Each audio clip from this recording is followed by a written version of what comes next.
Cette femme a flotté en mer pendant 7 jours. Juste au moment où la femme ne pouvait plus tenir bon, une île apparut devant elle. La femme nagea précipitamment jusqu'au rivage. Elle a eu la chance de survivre. Cependant, c'est une île déserte. Pour pouvoir survivre, la femme ne peut compter que sur elle-même. Elle doit tout d'abord résoudre le problème de la source d'eau. Mais après avoir travaillé dur toute la matinée, elle n'a trouvé que quelques gouttes de rosée sur les feuilles. Cependant, ces gouttes de rosée ne suffisent pas du tout pour qu'elle puisse vivre. Le temps devient de plus en plus chaud. La femme suspend du tissu pour en faire un parasol et protéger son corps du soleil pour éviter l'intoxication thermique.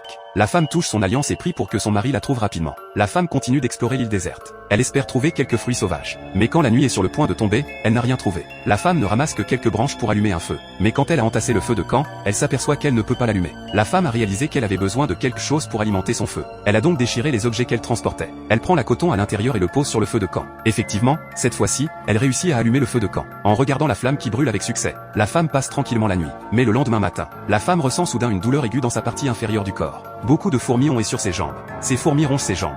Bien que la femme ait éliminé toutes les fourmis, il y a déjà de nombreuses blessures sur ses jambes. En raison des conditions limitées sur l'île déserte, elle ne peut que penser ces blessures de manière sommaire. Ensuite, la femme commence à chercher de la nourriture et de l'eau. Mais elle n'a pas mangé la veille non plus. La femme commence à être étourdie. Juste au moment où la femme ne peut plus tenir bon, elle a eu la chance de trouver un cocotier. Mais les cocos tombés sont pourris et ne peuvent pas être consommés. La femme regarde les cocos suspendus sur l'arbre. Et elle n'a d'autre choix que d'abandonner. Bientôt, il est de nouveau soir. La femme n'a toujours rien trouvé sur l'île. Pire encore, juste quand la femme est prête à allumer un feu pour se réchauffer, elle se souvient soudain qu'elle a jeté toute la coton dans le feu de camp la dernière fois qu'elle a allumé le feu. La femme n'avait aucun moyen de faire du feu cette nuit-là. Dans cette forêt sombre, la femme ne peut que prier pour ne pas rencontrer de bêtes sauvages. Un autre jour passe. Comme la femme n'a pas allumé de feu la nuit dernière, elle se trouve confrontée à un problème très effrayant. Un python s'enroule fermement autour de la femme. En ce moment, la femme a tellement peur qu'elle n'ose pas bouger. Pourra-t-elle être sauvée avec succès? En raison de restrictions de droits d'auteur, ce film ne peut être diffusé qu'ici. Le nom de ce film est Survival on Deserted Island.